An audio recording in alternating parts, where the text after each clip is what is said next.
Capítulo 4. Desprezando a criança. As crianças deveriam receber o melhor de suas mães. Suponha que uma mãe pudesse ofender seu filho. Como seria possível que ela não o desprezasse? Abre aspas. Desprezar. Ter uma baixa opinião de, subestimar. Fecha aspas. Assim diz o dicionário.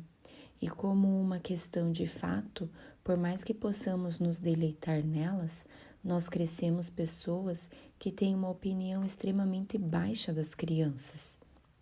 Se a mãe não subestimasse seu filho, será que ela o deixaria sob tutela de uma cuidadora ignorante durante os seus primeiros anos, quando toda a sua natureza é como a placa sensível do fotógrafo, recebendo impressões indeléveis a cada momento? De forma alguma. Não, a não ser que essa babá fosse boa para a criança. Muito provavelmente, ter seus filhos sempre ao seu redor também não seria a solução para as pessoas educadas. A constante presença dos pais pode ser muito estimulante para a criança. E uma frequente mudança de foco, juntamente com a relação com outras pessoas, faz com que a mãe fique totalmente renovada para seus filhos. Mas eles deveriam ter o melhor de sua mãe, suas horas mais vigorosas e iluminadas, enquanto que ao mesmo tempo ela tem o cuidado de escolher sabiamente suas cuidadoras, treiná-las com diligência e manter um olhar atento sobre tudo o que se passa no berçário. Cuidadora. Uma cuidadora rude e grosseira causa dano permanente à terna criança. Muitas crianças saem do berçário com seu senso moral embotado e alienadas de seu Pai Celestial, condição que muitas carregam para toda a vida. Pois o senso moral da criança é extremamente rápido. Ela está de olhos e ouvidos atentos para o menor ato ou palavra de injustiça, engano e instabilidade. Sua cuidadora diz: se você for um bom menino, eu não vou contar.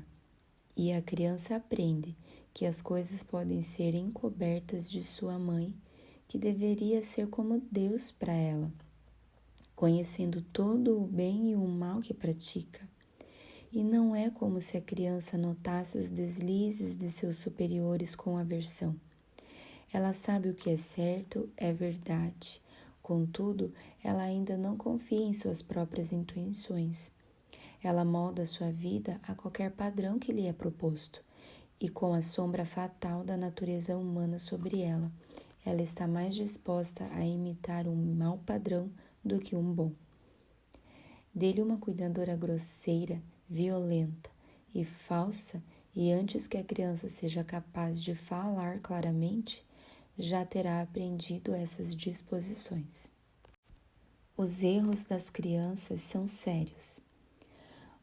Uma das muitas maneiras pelas quais os pais são capazes de ter uma opinião muito baixa de seus filhos é em relação aos seus erros. Uma criança pequena mostra algum traço ofensivo, ela é gananciosa e devora as guloseimas que sua irmã compartilha, bem como as suas próprias. Ela é vingativa, pronta para morder ou lutar contra a mão que a ofende. Ela mente. Não, ele não tocou no açucareiro ou no pote de compota. A mãe evita o dia mau. Ela sabe que algum dia deverá responsabilizar a criança por essas ofensas, mas enquanto ela diz, não importa dessa vez, ela ainda é muito pequena e aos poucos ficará mais sensata.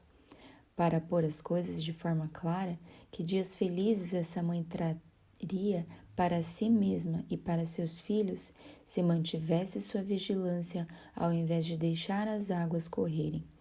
Se a mãe concluísse em sua própria mente que a criança nunca faz o mal sem estar ciente desse mal feito, ela veria que não é muito cedo para corrigir ou impedir sua falha. Lide com uma criança em sua primeira ofensa e um olhar de tristeza será suficiente para condenar o pequeno transgressor, mas deixa prosseguir até que um hábito de malfazer se estabeleça e a cura será lenta.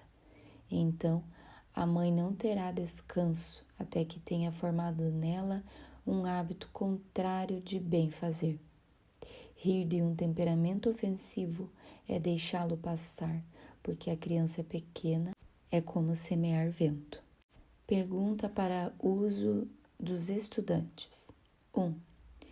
Mostre que as crianças podem ser desprezadas na escolha de uma cuidadora. 2.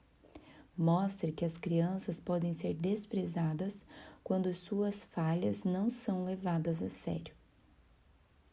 Capítulo 5. Impedindo a criança. A relação de uma criança com o Deus Todo-Poderoso. A maneira mais fatal de desprezar uma criança recai sobre a terceira lei educacional dos evangelhos. É ignorar e minimizar sua relação natural com o Deus Todo-Poderoso. Não impeçam as crianças de virem a mim, diz o Salvador, como se isso fosse algo que as crianças fazem naturalmente, algo que elas fazem quando não são impedidas por seus superiores.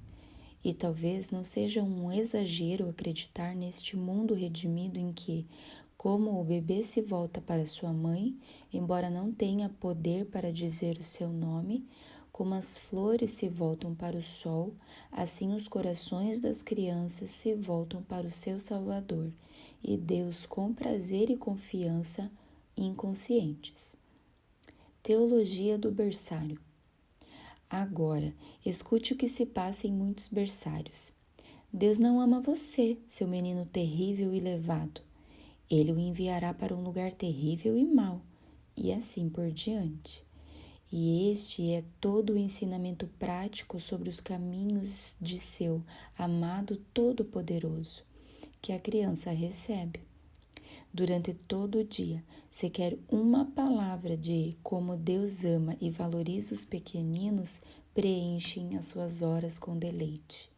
Acrescente-se a isso as orações indiferentes e superficiais, ou discussões ociosas sobre as coisas divinas em sua presença, o uso leviano de palavras sagradas e poucos sinais por meio dos quais a criança possa compreender que as coisas de Deus são mais importantes para seus pais do que qualquer outra coisa no mundo. E a criança está impedida, implicitamente proibida de vir a mim. E isto, muitas vezes, por mais que no fundo de seus corações não desejam nada em comparação a Deus. Este mal tem raiz na mesma tola subestimação das crianças, na noção de que as crianças não podem ter vida espiritual até que agrade aos seus superiores acender a chama em seus corações. Perguntas para o uso dos estudantes. 1. De que maneiras os pais podem impedir o acesso de seus filhos a Deus?